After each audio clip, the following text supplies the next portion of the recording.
to put the elastic in, and in order to do that we first pin our seam allowance down onto the seam.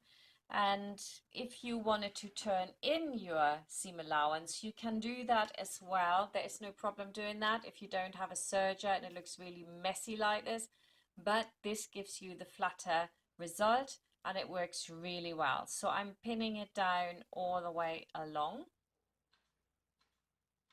And I actually need to pin it to the point where we have the interfacing attached to it, right?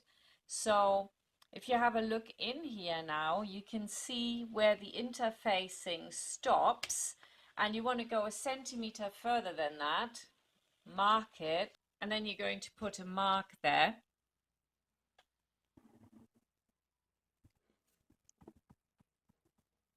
And that's where I'm going to pin it.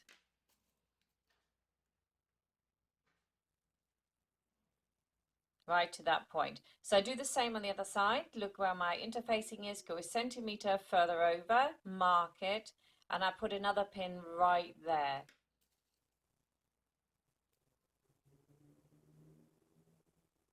So now I know where I need to create my tunnel, from this point here all the way along to that point. Now I can sew in the ditch, so we're going to do that first, just to show you how that works, and then I'm going to top stitch it, or on the waistband. That's the other option. So secure your stitching. If you want to stitch in the ditch, you need to use a color that's actually matching. It's not bad when you're showing something to use white, but really you should have a pink that matches exactly, and it will literally disappear into the skirt.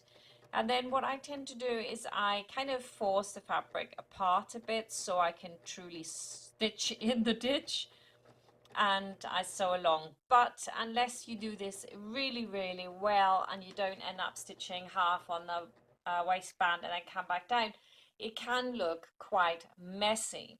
So after doing a few stitches, I thought, nah, I'm just going to change this and I'm going to sew it on the actual waistband, because I want to show you well, both options, but I want to show you the one that I think is going to look nicer.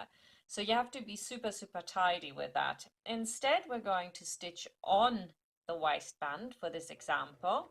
So secure your stitches, make sure that you extend the stitch length to 3.5 or 3, because you do not want top stitching. That is like really dinky little stitches like next to each other, because it doesn't look nice.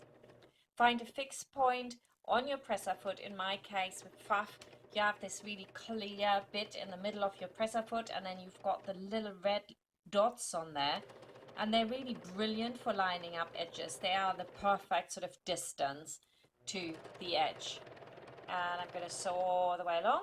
I take my pins out because every time you sew over them, the bobbin thread has to actually go around that needle, and it creates loops and an untidy stitching line, which we don't want. We want a really nice stitching line at an even distance.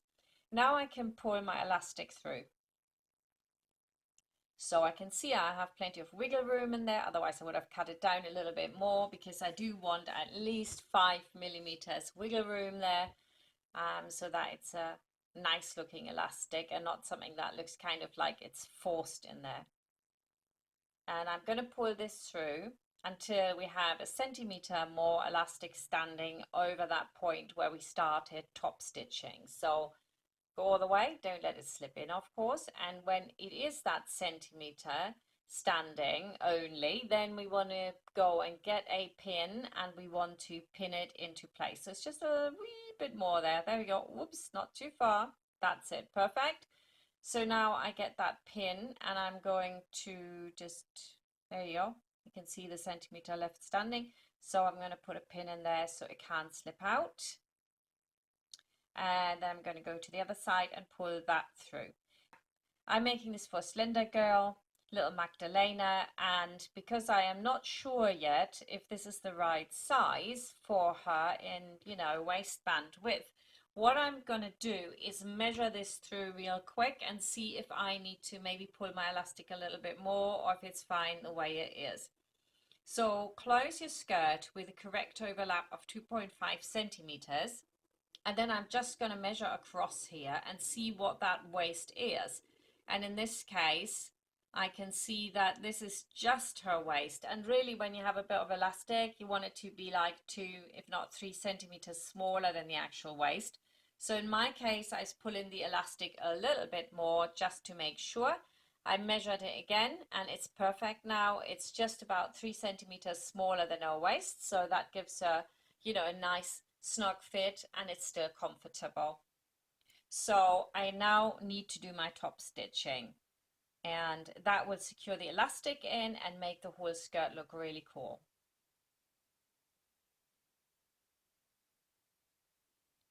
So I'm going to start at the top here, sew down, sew across, come back up and back around. Again, stitch length 3.5. Try to end on the same bit of stitching. That is the previous stitching line that's there, so that it looks like really nice and even. I'm using that little red dot on my presser foot again. Whoops, I left the pin in here, so I need to put the needle down, lift the presser foot up, pop that pin out. When you pivot, make sure that the needle is in the fabric. Don't go too close to the edge because it'll just get stuck and we don't want that. If your machine doesn't really transport very well, you can also just put a double thread through the corner and then pull on that, and that will also transport. In this case, because it's got interfacing on for my machine, I really didn't need to do that.